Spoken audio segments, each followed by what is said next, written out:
এইবার আমরা দেখব যে কীভাবে অপারেশনাল অ্যাম্প্লিফায়ার দিয়ে একটা অসিলেটর তৈরি করা যায়। এবং অসিলেটর অনেক ধরনের হতে পারে অপ অ্যাম্প দিয়ে তৈরি। তার মধ্যে আমরা আপাতত যেটা স্টাডি করব সেটা হচ্ছে উইন্ড ব্রিজ অসিলেটর। তো উইন্ড ব্রিজ অসিলেটর কীভাবে তৈরি করা হয় আমরা সার্কিটটা দেখি আগে। একটা অপ অ্যাম্প নিয়ে নেগেটিভ টার্মিনালে এইভাবে দুইটা রেজিস্ট্যান্স কানেক্ট করা হয়। পজিটিভ টার্মিনালে যেটা করা হয় সেটা হচ্ছে আমরা সর্বপ্রথম যে সার্কিটটা স্টাডি করেছিলাম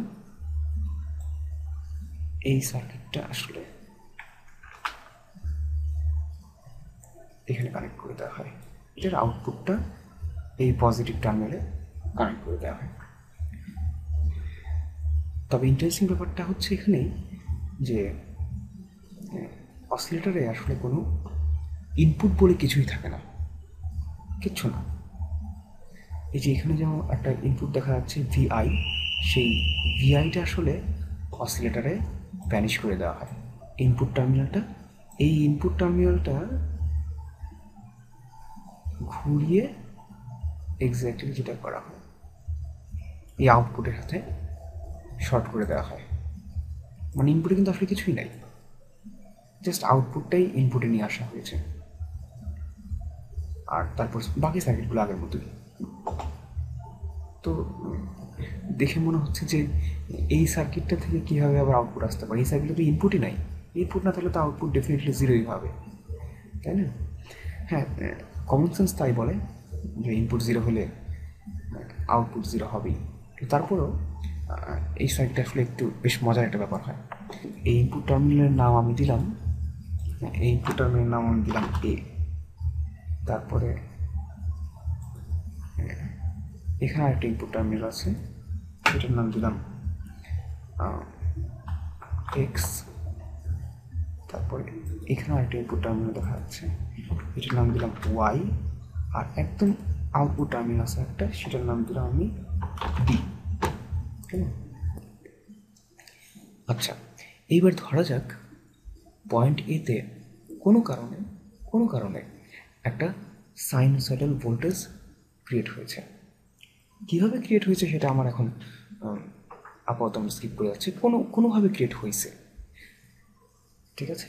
একটা সাইনোসয়েডাল ভোল্টেজ ক্রিয়েট হয়েছে। যেহেতু পয়েন্ট এ আর পয়েন্ট বি হচ্ছে শর্ট করা, কাজেই পয়েন্ট এ আর পয়েন্ট বি দুইটা আমি একসাথে লিখছি যে পয়েন্ট এতে তৈরি হওয়া মানে পয়েন্ট বিতেও তৈরি হওয়া একটা সাইনোসয়েডাল ওয়েভ তৈরি হয়েছে। দেখো যে পয়েন্ট বি থেকে একটা রেজিস্ট্যান্স টুয়াইস আর আরেকটা রেজিস্ট্যান্স আর হয়ে গ্রাউন্ডে কানেক্টেড হয়েছে। সো যেহেতু অপ অ্যাম্পের ইনপুট টার্মিনালে কোনো কারেন্ট যায় না, কাজেই পয়েন্ট বিতে কোনো ভোল্টেজ জেনারেট হলে অবশ্যই সেই ভোল্টেজটা, এই ভোল্টেজের কারণে কারেন্ট শুধুমাত্র টুয়াইস আর এবং আর এই পাথ দিয়ে ফ্লো করবে। সো ভোল্টেজও আসলে এইভাবে ডিভাইড হবে, এই টুয়াইস আর এবং আর রেজিস্ট্যান্স অ্যাক্রসে ড্রপ হবে। যেহেতু একটা টুয়াইস আর একটা হচ্ছে আর, কাজে আমি খুব সহজেই ভোল্টেজ ডিভাইডার রুল অ্যাপ্লাই করে বলতে পারি যে পয়েন্ট বিতে যে সাইন ভোল্টেজ ক্রিয়েট হবে তার 3/1 ভোল্টেজ আসলে এই আর রেজিস্ট্যান্স অ্যাক্রসে ড্রপ হবে। এই আর রেজিস্ট্যান্স অ্যাক্রসে ড্রপ মানে হচ্ছে আসলে পয়েন্ট ওয়াইতে ভোল্টেজ। সো পয়েন্ট বিতে যে সাইন ওয়েভ জেনারেট হবে তার সেই একই সাইন ওয়েভের 3/1 এক্স্যাক্টলি সেম সাইন ওয়েভটা সেম, কিন্তু ম্যাগনিটিউডটা একটু কম, ঠিক আছে? ম্যাগনিটিউডটা ধরো একটু কম, 3/1 আসলে এটাই আসলে তৈরি হবে হচ্ছে ওয়াই পয়েন্টে। এবং আরেকটা ব্যাপার খেয়াল করো যে পয়েন্ট বি এবং পয়েন্ট ওয়াই এই দুইটা পয়েন্টের সাইনোসয়েডাল ভোল্টেজের মাঝখানে কোনো ফেজ ডিফারেন্স থাকবে না। ফেজ ডিফারেন্স থাকবে না এই কারণেই যে দুটো তো রেজিস্ট্যান্স দিয়ে ডিভাইড হয়েছে। যদি এগুলো ক্যাপাসিটর বা ইন্ডাক্টর হতো তাহলে আসলে ফেজ ডিফারেন্স তৈরি হতো। সো পয়েন্ট বি এবং পয়েন্ট ওয়ানের সাইন ওয়েভের মাঝখানে কোনো ফেজ ডিফারেন্স নেই, তার মানে এরা একই সাথে জিরো ক্রস করেছে। যে দেখো এই ছবি থেকে একই সাথে জিরো ক্রস করেছে, শুধুমাত্র ম্যাগনিটিউডটা ডিফারেন্স আছে, ম্যাগনিটিউডটা হচ্ছে 1/3। আচ্ছা, এইবার আমি বলেছি পয়েন্ট বি আর পয়েন্ট এ তো একই, শর্ট করা। কাজেই পয়েন্ট বিতে যে সাইন ওয়েভ ক্রিয়েট হয়েছে, ধরা যাক সেই সাইন ওয়েভের যে ফ্রিকোয়েন্সি, সেই ফ্রিকোয়েন্সিটা এই সার্কিটে R1C1 R2C2 সার্কিটের রেজোনেন্ট ফ্রিকোয়েন্সির সমান না, তার চেয়ে কম বা তার চেয়ে বেশি, যে কোনো একটা। আচ্ছা, যদি কম বা বেশি হয়, এই যে এই সার্কিটের, যদি এই সার্কিটের ইনপুটের ভোল্টেজটা ফ্রিকোয়েন্সি রেজোনেন্ট ফ্রিকোয়েন্সি চাইতে কম বা বেশি হয়, তাহলে দেখো তার ফেজ ডায়াগ্রাম থেকে দেখতে পাচ্ছি যে ইনপুট এবং আউটপুট এই দুইটা ভোল্টেজের মাঝখানে ফেজ ডিফারেন্স 0 ডিগ্রির চেয়ে কম বা 0 ডিগ্রির চেয়ে বেশি হবে। একমাত্র রেজোনেন্ট ফ্রিকোয়েন্সিতে ইনপুট এবং আউটপুট ভোল্টেজের মাঝখানে কোনো ফেজ ডিফারেন্স থাকে না। সো আমি যদি ধরে নিলাম যে এখানে যে পয়েন্ট এতে যে সাইন ওয়েভ জেনারেট হয়েছে, সেই সাইন ওয়েভের ফ্রিকোয়েন্সি আর এই সার্কিটের রেজোনেন্ট ফ্রিকোয়েন্সি সমান না, কাজেই পয়েন্ট এক্সে, মানে পয়েন্ট এক্স মানে এই সার্কিটের আউটপুট পয়েন্ট, এই আউটপুট পয়েন্ট এক্সে যে সাইন ওয়েভ ক্রিয়েট হবে, এখানে যে সাইন ওয়েভ ক্রিয়েট হবে, সেই সাইন ওয়েভের ফেজের সাথে পয়েন্ট এর সাইন ওয়েভের ফেজের ম্যাচিং হবে না। ম্যাচিং হবে না বলতে বোঝাচ্ছি যে তোমার এখন ধরা যাক পয়েন্ট এক্সে যে সাইন ওয়েভ তৈরি হবে, এই সাইন ওয়েভের ম্যাগনিটিউড তো কম হবেই, কিন্তু আমি আপাতত ম্যাগনিটিউড না, আমি আপাতত ফেজ নিয়ে কথাবার্তা বলি। দেখো আমি পয়েন্ট এক্সে এমন একটা সাইন ওয়েভ রাখলাম যে সাইন ওয়েভটার ফেজ আর পয়েন্ট এর সাইন ওয়েভের ফেজের মধ্যে ম্যাচিং হয় নাই। তার মানে পয়েন্টে ঠিক যেসব জায়গায় যে মোমেন্টগুলোতে 0 ক্রস করেছে, সেই মোমেন্টগুলোতে পয়েন্ট এক্সের সাইন ওয়েভ 0 ক্রস করে নাই। সো পয়েন্ট এর এক্সের সাইন ওয়েভগুলো শুধু দেখতে এরকম হয়েছে, ঠিক আছে? আচ্ছা, কিন্তু পয়েন্ট এ আর পয়েন্ট বি তো সেমই, তাই না? সো বি আগের মতোই আছে, আর বি যদি আগের মতোই থাকে তাহলে এই ওয়াইও আগের মতোই থাকবে, জাস্ট বিটাই রেজিস্ট্যান্স দিয়ে ভোল্টেজ ডিভাইডের রুল অনুসারে ওয়াইতে আরেকটা সাইনোসয়েডাল ভোল্টেজ জেনারেট করবে সেম ফেজের। সো তাহলে দেখো যে পয়েন্ট এক্স এবং পয়েন্ট ওয়াই, পয়েন্ট এক্স এবং পয়েন্ট ওয়াই, এই দুইটা পয়েন্টের মাঝখানে ভোল্টেজ ডিফারেন্স কী হবে? সেটা হচ্ছে এই ওয়াই থেকে এক্স বিয়োগ করলে যা, এক্স থেকে ওয়াই বিয়োগ করলে যা পাবো সেটা। এখন এক্স থেকে ওয়াই যদি আমি বিয়োগ করি, তাহলে দেখো যেহেতু ফেজ ম্যাচিং হয় নাই এক্স এবং ওয়াইয়ের মাঝখানে, একটু মিসম্যাচ আছে, সো এই এক্স থেকে ওয়াই যদি বিয়োগ করো, তাহলে কখনোই আউটপুট 0 হবে না। আউটপুট আইদার পজিটিভ হবে অথবা নেগেটিভ হবে। যেমন আউটপুট মানে হচ্ছে ইডি, এক্স মাইনাস ওয়াই মানে হচ্ছে অপ অ্যাম্পের পটেনশিয়াল ডিফারেন্স ইডি। ইভেন তার পরের পয়েন্টগুলোতেও আসলে এক্স থেকে ওয়াই বিয়োগ করলে আউটপুট 0 আসবে না, আউটপুট হবে non zero. X minus y, যে এই পয়েন্টে আমি যদি এক্স মাইনাস ওয়াই ড্র করি, তাহলে এক্স মাইনাস ওয়াই কখনই 0 আসবে না, যেহেতু ফেজ ম্যাচিংই হয়নি। তাহলে এখন দেখো যে এক্স মাইনাস ওয়াই মানে এক্স মাইনাস ওয়াই পয়েন্টই হচ্ছে আসলে ইডি, ইডি হচ্ছে আসলে x minus y. So x minus y যদি 0 না হয় কখনো, তাহলে ডেফিনেটলি আউটপুট ভোল্টেজের মান আসলে আইদার প্লাস ভিসেট হবে অথবা মাইনাস ভিসেট হবে। ইডি এর মান যখন পজিটিভ, তখন আউটপুট পয়েন্ট বি এর মান হবে প্লাস ভিসেট, যখন ইডি এর মান নেগেটিভ, তখন আউটপুট পয়েন্ট বি এর মান হবে মাইনাস ভিসেট। এই যে অপ অ্যাম্পের এই ফিগারটা আমরা দেখে আসি, এই যে অপ অ্যাম্পের এই ক্যারেক্টারিস্টিক্স দেখলে আমরা বুঝবো যে ইডি এর রেসপেক্টে যখন ভি নট প্লট করা হয়েছে, তখন দেখা যাচ্ছে ইডি এর মান যখন পজিটিভ, তখন ইডি এর যে কোনো পজিটিভ ভ্যালুর জন্য আউটপুট ভোল্টেজের মান হচ্ছে প্লাস ভিসেট, আর ইডি এর যে কোনো নেগেটিভ মানের জন্য আউটপুট ভোল্টেজটা হবে ভিসেট মাইনাস। ঠিক আছে? তাহলে আমরা বলতে পারি যে ইডি এর মান যেহেতু এক্স এবং ওয়াই এই দুইটাতে যে সাইন ওয়েভ ক্রিয়েট হয়েছে, সেই সাইন ওয়েভের ফেজ যেহেতু ম্যাচ করে নাই, কাজে ইডিও 0 হবে না। ইডি আইদার কখনো পজিটিভ হবে কখনো নেগেটিভ হবে। তার মানে ইডি যদি কখনো পজিটিভ বা কখনো নেগেটিভ হয়, তাহলে এই আউটপুট পয়েন্ট, অপ অ্যাম্পের আউটপুট মানে বি পয়েন্টে যে সিগন্যাল পাবো, সেই সিগন্যালটা দেখতে হবে এরকম ডেফিনেটলি। আমি তো জানি না যে কোন পয়েন্টে ইডি এর মান হবে পজিটিভ আর কোন পয়েন্ট নেগেটিভ। শুধু এইটুকু জানি যে ইডি এর মান 0 হবে না, আর যাই হোক এক্স থেকে ওয়াই বাদ দিলে। সো আমি ধরে নিলাম যে ধরো এখান থেকে এই পর্যন্ত প্রথম হাফে, প্রথম অংশটায় ইডি এর মান হবে পজিটিভ, পরের অংশ এখান থেকে এই পর্যন্ত নেগেটিভ, আবার এই দাগ থেকে তার পাশের অংশটা পর্যন্ত ইডি এর মান হবে আবার পজিটিভ। আমি ধরলাম আরবিট্রারি, জাস্ট এটুকু জানি যে 0 হবে না ইডি এর মান। মানে এইটা শিওর আমি যে আউটপুট ভোল্টেজ, এই যে বি পয়েন্টে যে আউটপুট ভোল্টেজ, সেই পয়েন্টটা দেখতে হবে এরকম। যখন ইডি এর মান পজিটিভ তখন আউটপুট ভোল্টেজের মান হবে প্লাস ভি সেট, আর যখন ইডি এর মান নেগেটিভ তখন আউটপুট ভোল্টেজের মান হবে মাইনাস ভি সেট। আবার যখন ইডি এর মান পজিটিভ তখন আউটপুট ভোল্টেজের মান হবে প্লাস ভি সেট। এইভাবে চলতেই থাকবে। এটা হবে পয়েন্ট বি এর আউটপুট। তাহলে এখন দেখো আমরা শুরু করছিলাম থেকে, আমরা শুরু করছিলাম যে পয়েন্ট এতে একটা সাইনোসয়েডাল ওয়েভ ক্রিয়েট হয়েছে, এমন একটা সাইনোসয়েডাল ওয়েভ যে সাইনোসয়েডাল ওয়েভের ফ্রিকোয়েন্সি আসলে এই সার্কিটের রেজোনেন্ট ফ্রিকোয়েন্সির সাথে ম্যাচ করে নাই। যদি ম্যাচ না করে তাহলে পয়েন্ট বিতে একটা স্কোয়ার ওয়েভ জেনারেট হবে। কিন্তু দেখো আমরা পয়েন্ট এতে সাইন ওয়েভ যদি জেনারেট হয় তাহলে অবশ্যই পয়েন্ট বিতেও সাইন ওয়েভ জেনারেট হতে হবে, কারণ পয়েন্ট এ আর পয়েন্ট বিতে আসলে শর্ট করা। তাহলে আমরা আসলে একটা ইনকনসিস্টেন্ট সলিউশনে পৌঁছাচ্ছি এই কারণেই যে আমরা যদি ব্যাপারটা এরকম দাঁড়াচ্ছে যে পয়েন্ট বিতে যদি সাইন ওয়েভ ক্রিয়েট হয় তাহলে পয়েন্ট বিতে স্কোয়ার ওয়েভ ক্রিয়েট হবে। তার মানে এটা একটা কন্ট্রাডিক্টরি সলিউশন, নিজেই নিজেকে অপোজ করতেছে।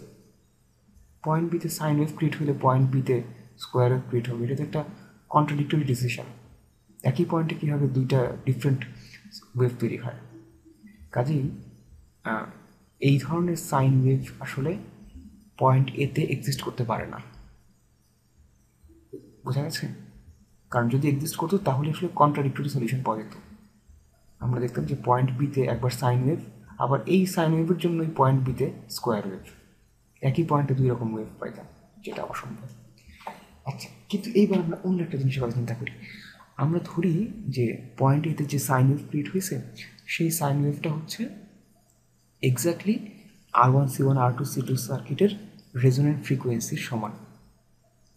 যদি তাই হয় তাহলে এখন দেখো যে রেজোনেন্ট ফ্রিকোয়েন্সিতে আমরা এখানে দেখে যাচ্ছি যে রেজোনেন্ট ফ্রিকোয়েন্সিতে আউটপুট এবং ইনপুট ভোল্টেজের মান হয় ম্যাক্সিমাম। এবং তোমরা আমার একটা কথা বিশ্বাস করো যে এই রেজোনেন্ট ফ্রিকোয়েন্সিতে আউটপুট এবং ইনপুট ভোল্টেজের এই যে এই পয়েন্টটাতে আউটপুট এবং ইনপুট ভোল্টেজের ম্যাগনিটিউড হয় 1/3। এটা আমি বলছি, তুমি বিশ্বাস করো, প্রমাণ দেওয়া যাবে। প্রমাণটা হচ্ছে যে R1 = R2 হইতে হবে এবং C1 = C2 হইতে হবে, তাহলেই এটা অ্যানালিসিস করে দেখানো যায় যে আউটপুট এবং ইনপুট ভোল্টেজের রেশিও হয় 1/3। আপাতত এই প্রমাণটা দেখাচ্ছে না, তুমি বিশ্বাস করে না আমার কথা। যদি 1/3 হয়, এবং এখানে আরও দেখানো হয়েছিল যে রেজোনেন্ট ফ্রিকোয়েন্সিতে আউটপুট এবং ইনপুট ভোল্টেজের মাঝখানে কোনো ফেজ ডিফারেন্স থাকে না, 0 ফেজ ডিফারেন্স হয়। তাহলে যদি এইখানে যে সাইন ওয়েভ জেনারেট হয়েছে সেই সাইন ওয়েভের ফ্রিকোয়েন্সি রেজোনেন্ট ফ্রিকোয়েন্সির সমান হয়, তাহলে অবশ্যই আমি বলতে পারি যে পয়েন্ট এক্সে যে সাইন ওয়েভ জেনারেট হবে, যে পয়েন্ট এতে এইরকম একটা সাইন ওয়েভ জেনারেটের কারণে পয়েন্ট এক্সে যে সাইন ওয়েভ অ্যাপিয়ার করবে সেই সাইন ওয়েভের ফেজ এক্স্যাক্টলি পয়েন্ট এর সাইন ওয়েভের ফেজের সাথে ম্যাচ করবে। এই এক্স পয়েন্টে যে সাইন ওয়েভ পাওয়া যাবে সেই সাইন ওয়েভের ম্যাগনিটিউড হবে পয়েন্ট এর সাইন ওয়েভের ম্যাগনিটিউডের 1/3। দেখো আমরা পয়েন্ট বি থেকে গ্রাউন্ড পর্যন্ত রেজিস্ট্যান্স এমনভাবে কানেক্ট করেছি যে পয়েন্ট বিতে যে সাইন ওয়েভ জেনারেট হবে তার 1/3 ভোল্টেজ ড্রপ হবে হচ্ছে পয়েন্ট ওয়াইতে। তাহলে এবার দেখো এই পয়েন্ট বি তো একই আসলে, তাই না, শর্ট করা। সো এইবার দেখো পয়েন্ট এক্স এবং পয়েন্ট ওয়াই এই দুইটাতে যে সাইন ওয়েভ ক্রিয়েট হয়েছে সেই সাইন ওয়েভগুলো এক্স্যাক্টলি ম্যাচ করে গেছে both in phase and in amplitude. এবার তুমি যদি পয়েন্ট এক্স থেকে পয়েন্ট ওয়াই বিয়োগ করো তাহলে ইডি এর মান তুমি পাবা এক্স্যাক্টলি জিরো। যে আগেরবার যেরকম পজিটিভ নেগেটিভ পাচ্ছিলাম এবার এটা পাবো না। ইডি এর মান যদি 0 হয় তাহলে বি এর মান কী হবে? উপর থেকে দেখে আসো যে ইডি এর মান যদি 0 হয়, ইডি এর মান যদি 0 হয় তাহলে আউটপুট ভোল্টেজের মান কিন্তু যে কোনো কিছুই হতে পারে। আউটপুট ভোল্টেজের মান প্লাস ভিসেট থেকে শুরু করে মাইনাস ভিসেট পর্যন্ত এই দুইটার মাঝখানে যে কোনো ভ্যালুই অ্যাকসেপ্ট করতে পারে আউটপুট ভোল্টেজ। ইডি এর মান যদি পজিটিভ হয় তাহলে আউটপুট ভোল্টেজ মান ডেফিনেটলি প্লাস ভিসেট, যদি নেগেটিভ হয় ইডি এর মান তাহলে আউটপুটের মান মাইনাস ভিসেট। কিন্তু ইডি এর মান 0 হলে কিন্তু প্লাস ভিসেট থেকে মাইনাস ভিসেট পর্যন্ত যে কোনো ভ্যালুই হতে পারে আউটপুট ভোল্টেজ মান। তাই এইবার ইডি এর মান যদি 0 হয় তাহলে আউটপুট ভোল্টেজের মান এরকম সাইনোসয়েডাল হতে কোনো অসুবিধা নাই। কিন্তু আগেরবার কিন্তু এটা পসিবল ছিল না। আগেরবার দেখা যাচ্ছিল যে এক্স থেকে ওয়াই বিয়োগ করলে ইডি এর মান আইদার পজিটিভ আর নেগেটিভ হয়। তো ইডি এর মান যেহেতু যদি এরকম অল্টারনেটিভলি পজিটিভ আর নেগেটিভ হয়ে থাকে তাহলেই আউটপুট ভোল্টেজ বি এর মান হবে স্কোয়ার। কিন্তু আমরা ইনিশিয়ালি অ্যাজাম্পশন শুরু যখন করেছিলাম তখন ধরে নিয়েছিলাম যে বিতে একটা সাইন ওয়েভ জেনারেট হয়েছে, কাজে সাইন এবং স্কোয়ার এরা কন্ট্রাডিক্টরি। কিন্তু এখন কিন্তু কোনো কন্ট্রাডিকশন হচ্ছে না। ইডি এর মান যদি 0 হয় তাহলে আউটপুট ভোল্টেজ বি আরামসে সাইন ওয়েভ হতে পারে, ইভেন যে কোনো কিছুই হতে পারে। সো এখানে আমরা আসলে একটা সেলফ কনসিস্টেন্ট সলিউশন পেলাম। মানে সেলফ কনসিস্টেন্ট বলতে এই সলিউশনে আমরা ইনিশিয়ালি একটা অ্যাজাম্পশন ধরে নিয়েছিলাম যে এতে কোনোভাবে এমন একটা সাইন ওয়েভ জেনারেট হয়েছে যেটার ফ্রিকোয়েন্সি এই R1 C1 R2 C2 সার্কিটের রেজোন্যান্ট ফ্রিকোয়েন্সির সমান। যদি রেজোন্যান্ট ফ্রিকোয়েন্সির সমান হয় তাহলে এই বি পয়েন্টে আমি আলটিমেটলি যে ওয়েভ পাই সেই ওয়েভটা সাইনোসয়েডাল হতে কোনো বাধা থাকে না। আদারওয়াইজ যদি রেজোন্যান্ট ফ্রিকোয়েন্সি না হইতো তাহলে এখানে সাইন দিয়ে শুরু করে সাইন পাওয়া যেত না। সাইন দিয়ে একবার বি পয়েন্টে সাইন দিয়ে শুরু করলে বি পয়েন্টে স্কোয়ার পাওয়া যেত, কন্ট্রাডিক্টরি সলিউশন পাওয়া যেত। সো একমাত্র রেজোন্যান্ট ফ্রিকোয়েন্সির সাইন ওয়েভ যদি কোনো কারণে পয়েন্টেতে ক্রিয়েট হয় তাহলেই সেই সাইন ওয়েভটা সাস্টেন করতে পারে। সাস্টেন করতে পারে মানে সলিউশনটা সেলফ কনসিস্টেন্ট হয়, একটা আরেকটার সাথে কন্ট্রাডিকশন করে না। এবং তখনই দেখা যাবে যে পয়েন্ট বিতে একটা অসিলেশন দেখা যাচ্ছে, পয়েন্ট বিতে একটা অসিলেশন দেখা যাবে এবং সেই অসিলেশনের ফ্রিকোয়েন্সি হবে এই R1 C1 R2 C2 সার্কিটের রেজোন্যান্ট ফ্রিকোয়েন্সির সমান। কিন্তু এখন হচ্ছে সবচেয়ে ভাইটাল পয়েন্ট যে এই যে আমি সবার আগে ধরলাম যে পয়েন্ট এতে সাইন ওয়েভ জেনারেট হবে, সেই সাইন ওয়েভটা জেনারেট হবে কোত্থেকে? সেই সাইন ওয়েভটা জেনারেট করার জন্য আসলে যেটা করা হয় সেটা হচ্ছে এই পয়েন্ট এতে এইভাবে কানেক্ট করা হয়, একটা সুইচ দেওয়া হয় পয়েন্ট এতে এইভাবে, বুঝতে হচ্ছে এটা একটা সুইচ। একটা সুইচ হচ্ছে একটা ইম্পালসের মতো, জাস্ট একটা ইম্পালস। ইম্পালস যদি ভুলে যাও তাহলে আবার দেখাই। একটা ইম্পালস মানে হচ্ছে আসলে এইরকম, এই যে জাস্ট এরকম মোমেন্টারিলি একটা ভোল্টেজ অ্যাপ্লাই করা হচ্ছে, আসলে জাস্ট মোমেন্টারিলি। যদি মোমেন্টারিলি এরকম একটা ভোল্টেজ অ্যাপ্লাই করা হয় পয়েন্ট এতে তাহলে মনে করে দেখো যে একটা পালস মানে হচ্ছে আসলে অনেকগুলো সাইন ওয়েভের সামেশন। একটা পালস হচ্ছে আসলে অনেকগুলো সাইন ওয়েভের সামেশন। এরকম কীরকম সাইন ওয়েভ? যেরকম sine omega t plus sign twice omega t thrice omega, এরকম চলতে থাকবে, ইনফিনিটি পর্যন্ত চলতে থাকবে।